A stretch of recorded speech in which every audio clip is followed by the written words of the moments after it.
And to everyone who hates when I win, the winged victory came to the Louvre in pieces, and people still line up to see her. And I can only hope that despite my flaws, and despite my cracks and my breaks, and there are many of them, that at every premiere and everything I do, people will wait in line to see. What? It's finally here, or it's been here for a second. I should say our review is finally here.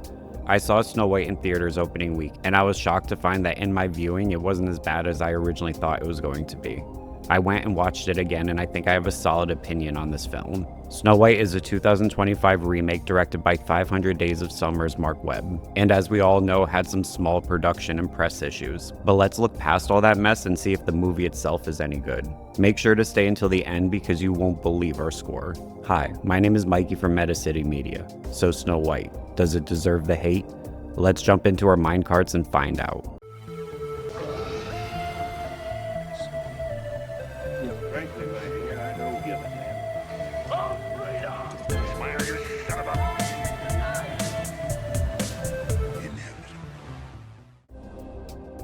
I'm a fan of the Disney live-action remakes. Sure, they haven't been good since Cinderella and the Jungle Book, but I've always had a decent time and it's nostalgic to see these classic films in a new light. I think that's important and why these films even have a place in the Disney vault. It's okay and cool to see these stories in a modern lens. To be able to explore themes that is now possible because of the live-action format. That being said, corporate meddling is all over this movie, and I believe the first act is the only thing that is preserved from Mark Webb's original version. The first act alone shows me the potential and the motivating factor for producing this movie in the first place. Rachel Zegler, like her or not, is great as Snow White. Her performance is strong, especially in the beginning, and her voice is perfectly fit for this iconic character. It's a shame that press tainted her reputation and role in this film because of the first few minutes I thought it was kinda special. Weird. But as soon as the film swept into its second act, you could literally feel the panic from Disney executives trying to fix the problems that weren't really there, for the movie at least, and that creates even worse problems. For example, we all are aware of Peter Dinklage's comments that led to the CG dwarfs. The fix was to not hire actual actors to give them exposure, it was to CG them out so that no one gets mad. The result is a lifeless mess that takes you out of the movie and kills Zegler's performance. The movie is littered with issues and fixes like this. Gal Gadot is truly terrible in this film. Where is Snow White?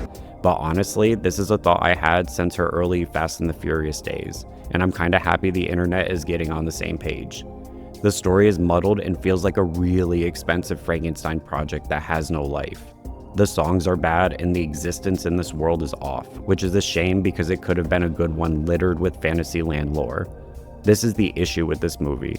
It really is a modern look inside the Disney headquarters. Panic, indecision, and more of the leadership decisions that killed the MCU and Star Wars. Yeah, Zegler and Gadot shouldn't have turned this into a geopolitical debate. Sure, Zegler shouldn't have word vomited on the red carpet when she works for such a large, family-friendly corporate studio. But with how polarizing and opposing we all are with each other, it's important to separate the person from the art. Even with that, Snow White just kinda sucks. Totaling up, that gives Snow White a rapid review score of 2 out of 5. Was this gonna happen all along, or did Zegler really hang this flop? Let us know in the comments and make sure to like and subscribe for daily movie content. This has been a Rapid Review. See you at the movies.